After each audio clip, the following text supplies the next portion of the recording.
샬롬, 좋은 아침입니다. 오늘 말씀은 이사야 5장 1절부터 17절까지입니다. 나는 내가 사랑하는 자를 위하여 노래하되 내가 사랑하는 자의 포도원을 노래하리라. 내가 사랑하는 자에게 포도원이 있으며 심히 기름진 사내로다. 땅을 파서 돌을 제하고 극상품 포도나무를 심었도다. 그 중에 망대를 세우고 또 그 안에 술틀을 팠도다. 좋은 포도 맺기를 바랐더니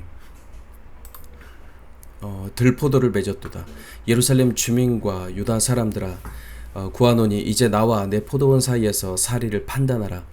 내가 내 포도원을 위하여 행한 것 외에 무엇을 더할 것이 있으랴. 내가 좋은 포도 맺기를 기다렸거늘 들포도를 맺음은 어찌 됨인고. 이제 내가 내 포도원에 어떻게 행할지를 너희에게 이르리라. 내가 그 울타리를 걷어 먹힘을 당하게 하며 그 담을 헐어 짓밟히게 할 것이요 내가 그것을 황폐하게 하리니 다시는 가지를 자름이나 북을 돋우지 못하여 찔레와 가시가 날 것이며 내가 또 구름에게 명하여 그 위에 비를 내리지 못하게 하리라 하셨으니 무릇 만군의 여호와의 포도원은 이스라엘 족속이요 그가 기뻐하시는 나무는 유다 사람이라. 그들에게 정의를 바라셨더니 도리어 포악이요 그들에게 공의를 바라셨더니 도리어 부르짖음이었도다. 가옥에 가옥을 이으며 전토에 전토를 더하여 빈틈이 없도록 하고 이 땅 가운데서 홀로 거주하려 하는 자들은 화 있을진저. 만군의 여호와께서 내 귀에 말씀하시되 정령이 허다한 가옥이 황폐하리니 크고 아름다울지라도 거주할 자가 없을 것이며 열흘가리 포도원에 겨우 포도주 한 바트가 나겠고 한 호멜의 종자를 뿌려도 간신히 한 에바가 나리라 하시도다. 아침에 일찍 일어나 독주를 마시며 밤이 깊도록 포도주에 취하는 자들은 화 있을진저. 그들이 연회에는 수금과 비법 소고와 피리와 포도주를 갖추었어도 여호와께서 행하시는 일에 관심을 두지 아니하며 그의 손으로 하신 일을 보지 아니하도다. 그러므로 내 백성이 무지함으로 말미암아 사로잡힐 것이요 그들의 귀한 자는 굶주릴 것이요 무리는 목마를 것이라. 그러므로 스올이 욕심을 크게 내어 한량없이 그 입을 벌린즉 그들의 호화로움과 그들의 많은 무리와 그들의 떠드는 것과 그 중에서 즐거워하는 자가 거기에 빠질 것이라. 여느 사람은 구풀이고 존귀한 자는 낮아지고 오만한 자의 눈도 낮아질 것이로되 오직 만군의 여호와는 정의로우시며 높임을 받으시며 거룩하신 하나님은 공의로우심으로 거룩하다 일컬음을 받으시리니 그때에는 어린 양들이 자기 초장에 있는 것 같이 풀을 먹을 것이요 요리하는 자들이 부자와 버려진 밭에서 먹으리라. 아멘.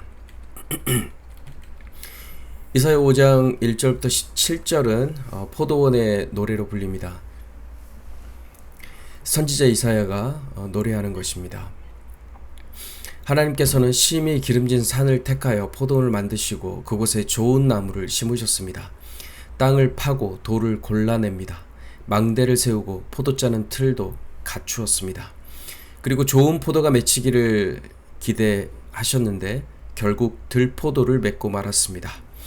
포도원의 노래는 풍요를 의미하는 듯 보이지만 실상은 여호와의 분노를 선포하고 있습니다. 하나님께서는 이스라엘 가운데 정성스럽게 신앙의 터를 세우셨습니다. 하나님은 그들에게 순전한 신앙을 심어주셨고 선한 율법을 주셨으며 하나님과의 교제를 지속하기에 더없이 합당한 규례들도 제정해 주셨습니다. 그럼에도 불구하고 이스라엘은 하나님께서 바라신 아름다운 열매를 맺지 못했습니다. 결국 악취가 나는 들포도를 맺고 말았습니다. 그들은 전혀 열매를 맺지 못했을 뿐만 아니라 오히려 소돔의 열매를 맺기에 이른 것입니다. 들포도는 변질된 성질의 열매입니다. 접목된 가지에서 난 열매가 아니라 들가지에서 난 열매입니다. 그것은 쓴 뿌리에서 나온 열매를 말합니다. 여호와께서는 최상품의 포도를 심었지만 그들은 들포도를 맺었는데요. 왜 이렇게 된 것일까요? 하나님은 정성을 기울여 사랑했고 오래 참으셨고 신실하게 돌보셨습니다. 여호와께서 기대하신 좋은 포도는 정의, 미시파트와 공의, 체다카였습니다. 이것은 이것은 심판과 의를 상징합니다. 그러나 정작 맺힌 것은 포악과 울부짖음이었습니다. 은혜가 역사하지 않는 곳에는 타락이 역사하는데요. 이스라엘이 심히 타락한 것입니다. 선지자는 속 내용은 변질되었음에도 겉모양만 번듯한 이스라엘의 그 범죄 현장을 신랄하게 풍자하고 있습니다. 미쉬파트와 대조되는 미스파흐는 피 흘림, 억압을 뜻합니다. 체다카와 발음이 비슷한 체아카는 억눌린 자의 가슴에서 터져나오는 비명소리를 뜻합니다. 발음이 너무도 비슷하지만 완전히 다른 뜻이죠. 들포도는 전통이란 이름 아래서 신앙을 가장한 위선적인 관습을 비판하는 것입니다. 그것은 포도같이 보이나 상하고 악취가 나고 있습니다. 하나님을 기쁘시게 하기는커녕 그분을 진노케 하는 것이죠. 포도원 주인은 더 이상 참을 수 없어서 울타리를 걷어치우고 밭을 못쓰게 만들고 담을 허물어 아무나 짓밟게 할 생각입니다. 기름지고 포도농사를 짓기에 적합한 땅이었으나 이젠 가시와 엉겅퀴를 내며 황무지가 되고 말았습니다. 우리는 어떤 것도 우리가 소유한 것이 아니라 잠시 맡아 점유하고 있음을 기억해야 합니다. 그러므로 돈이든 무엇이든 우리에게 맡겨진 것은 그것을 맡기신 분의 뜻에 따라 사용해야 할 것입니다. 그분의 뜻은 정의와 공의를 행하는 것입니다. 즉, 덜 가진 자와 기꺼이 나누는 것입니다. 하지만 오늘 8절은 유다인들이 집에 집을 더하고 전토에 전토를 더한다고 말씀합니다. 이것은 오늘날의 그리스도인 가운데서 아파트와 부동산, 주식에 마음을 빼앗긴 모습과 별반 다르지 않습니다. 만일 우리가 구원받지 못한 세상 사람들이라면 그런 모습을 어느 정도 우리가 고개를 끄덕이며 서로 이해할 수 있다 할 것입니다. 그러나 세례를 받고 주일마다 공예배에 출석하면서도 여전히 집과 부동산과 주식으로 재산을 늘리는데 온 마음을 쏟고 있다면 우리는 스스로 나는 정말 하나님을 믿는가 진지하게 물어보아야 할 것입니다. 특히 오늘 말씀에서 그러한 자들에게 화가 있다 라고 하신 주님의 경고를 가볍게 여겨서는 절대 안 될 것입니다. 성경에서 선언하는 화는 단순한 책망이 아닙니다. 그것은 하나님의 엄중한 마지막 때의 심판을 가리킵니다. 하나님께서 하시는 일에는 별 관심이 없고 또 주께서 이루시는 일에도 그리 일도 거들떠보지 않으면서 세상 재물만 탐하고 있는 자들에게 재앙이 임할 것입니다. 하나님이 그들을 심판하실 것입니다. 그러므로 우리는 하나님 앞에서 우리의 마음이 지금 이 순간 또 오늘 하루 어디를 향하고 있는지 깊이 살펴보아야 할 것입니다.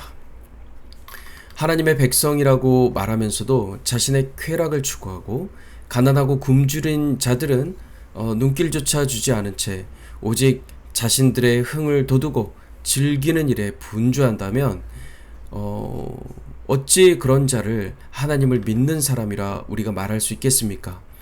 그러한 삶은 결국 그 입을 크게 벌린 수호를 향해 나아가는 삶이라고 할 수 있습니다. 성도라면 하나님의 백성이라면 세상에 주는 호화로움과 떠들썩한 향락을 두려운 마음으로 경계해야 할 것입니다. 오직 여호와께서 행하시는 일에 관심을 갖는 성도님들 되시길 축복합니다. 포도원의 노래는 하나님께서 자기 백성을 얼마나 사랑하셨는지를 보여주는 노래입니다. 창세전 아버지께서 사랑하신 아들이 아버지께 온전히 복종하여 이 땅에 오셨습니다. 좋은 열매를 맺지 못한 우리를 살리기 위해 주께서 친히 오신 것입니다. 죄악으로 황폐해진 우리의 죄를 대신해 주께서 십자가에 죽으시고 무덤에 묻히셨다가 다시 부활하셨습니다. 그 크신 은혜로 우리는 구원을 받았습니다. 이제 하나님의 포도원에 속하여 그분의 사랑과 환대를 누리는 사람들이 된 것입니다. 이 포도원의 주인은 절대 내가 아닙니다. 이 포도원의 주인은 하늘 아버지임을 우린 절대 잊지 말아야 합니다. 하나님의 뜻을 따라 정의와 공의를 행하며 하나님께서 기뻐하시는 성령의 열매, 생명의 열매를 풍성히 맺는 그러한 청지기로서의 삶을 살아가는 복된 하루 되시길 주님의 이름으로 축복합니다. 샬롬.